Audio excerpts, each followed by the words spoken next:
எவ்வளவுக்கு அவ்வளவு நாவை அடக்குறீங்களோ அவ்வளவுக்கு அவ்வளவு நீங்க வலிமை உள்ளவர்களா மாறுவீங்க.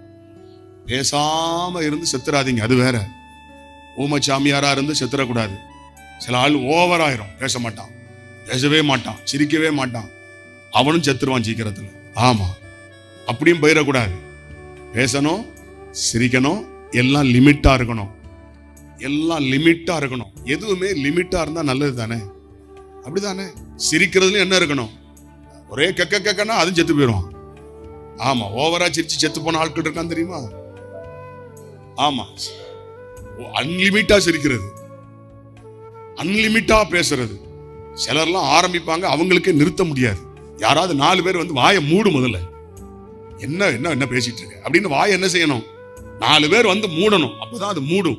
அவ்வளவு கொடூரமான வாய்கள்லாம் நம்மை சுத்தில என்ன செய்யுது? ஆமா, அதனாலதான் ஆவியானவர் முதல்ல பெந்தைக்கோஸ்தை நாள்ல ஊற்றப்பட்ட பொழுது அவர்கள் நாவை தொட்டார். நாவை கண்ட்ரோல் பண்ணிட்டார்னா சரீரம் முழுசு என்ன செஞ்சிடும்? நம்முடைய முழு சரீரத்தையுமே கட்டுப்படுத்துவது எதுதான்? நம்முடைய நாவு. அதைத்தான் ஆவியானவர் கட்டுப்படுத்துறார்.